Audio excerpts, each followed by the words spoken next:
A página da Wikipédia, enciclopédia disponível na internet, define espiritismo como um conjunto de doutrinas espiritualistas que consideram o homem um espírito imortal que alterna experiências nos mundos material e espiritual, de acordo com a doutrina da reencarnação.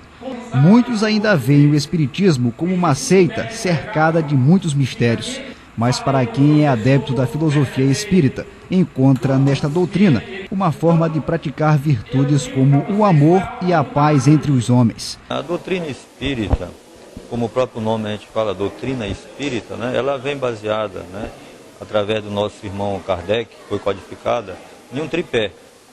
Esse tripé ela é uma filosofia, uma ciência e uma religião, né? Então, a doutrina espírita, ela tem um cunho filosófico, científico e religioso. Ou seja, ela não é uma religião, como muitos às vezes apregou, a religião espírita. Mas ela tem um cunho da filosofia, da ciência e da religião. Então, ela tem um tripé, onde nós podemos filosofar, podemos estudar a parte científica, né, e, consequentemente, a parte religiosa também. Nesta sessão na Casa Paulo de Tarso, o palestrante da noite foi o aposentado Arthur de Oliveira. Ele que perdeu a visão aos 26 anos e encontrou no espiritismo a saída para a depressão. Fé é ter confiança, fé é acreditar. Então, numa situação como a minha, que perdi a visão aos 26 anos, cego há 22 anos atrás, eu hoje, dentro da doutrina espírita, se não fosse esse conhecimento do espiritismo, seria muito difícil para mim ter esse entendimento e principalmente ter a resignação. Então aqui o que eu tentei plantar e o que eu tenho certeza que eu consegui plantar foi um pouco da semente da resignação, do amor de Jesus, do amor de Cristo, mas acima de tudo do entendimento de que Deus, às vezes nós pensamos ter aqui ou acolá alguma coisa que não seja da justiça, mas com certeza absoluta, Deus sabe o que está fazendo e a sua justiça, ela é eterna. A justiça de Deus, ela sempre haverá de fazer com que todos nós passemos pelas nossas necessidades e principalmente pelo merecimento de cada um tem para aqui na Terra, que é um planeta de prova e expiação, vir a passar. E que nós tenhamos sempre força, determinação, resignação e confiança para passar por cima dos obstáculos. Só após perder completamente a vista, Arthur diz ter compreendido o conselho que um médium lhe deu em uma sessão espírita, da qual participava. Que aquele recado do Ariston era diretamente ligado à grande expiação da perda da visão.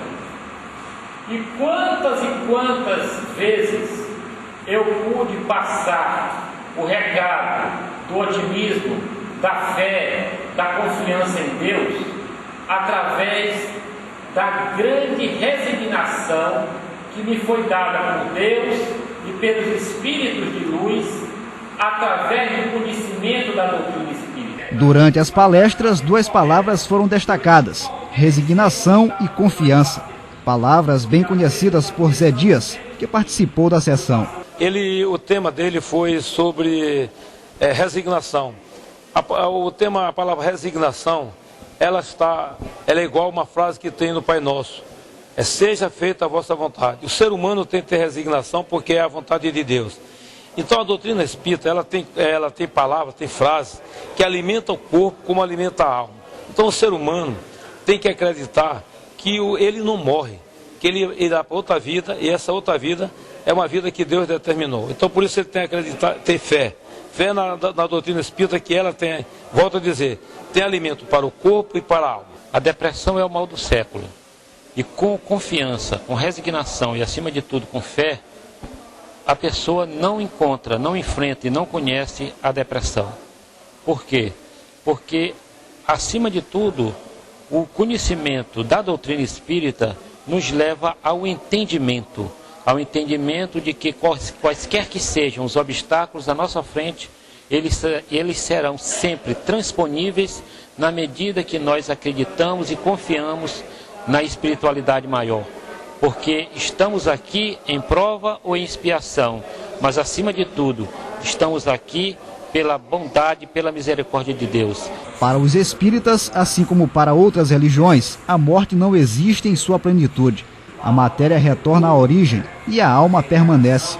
Para os católicos e evangélicos, a alma vai para o céu ou inferno. Depende das boas ações do homem na terra. Já para os espíritas, ela retorna em um outro corpo, através da reencarnação. Eu acredito que a morte para a comunidade, não só a comunidade espírita, mas como para todas as religiões, não existe, né? A partir do princípio que a gente sabe, em outras religiões, que nós somos espíritos, né, imortais, ou seja, independente da nossa religião, a gente acredita que após o desencarne, como a gente trata a morte na doutrina espírita, nós vamos continuar vivo em espírito, então ela deixa de não existir, independente da religião, né?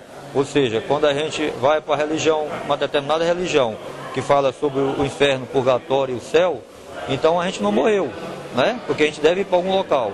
Outras religiões que falam sobre o juízo final, também a gente não morreu, porque a gente vai ter que prestar conta do juízo final. E o espiritismo também não morre, a gente vai esse processo reencarnatório, aonde a gente indas e vindas para nos aperfeiçoarmos, progredirmos, para chegarmos até o Pai maior, que é Deus. A base doutrinária do Espiritismo é o Livro dos Espíritos, primeira das chamadas obras básicas escritas por Rival, sob o pseudônimo de Allan Kardec.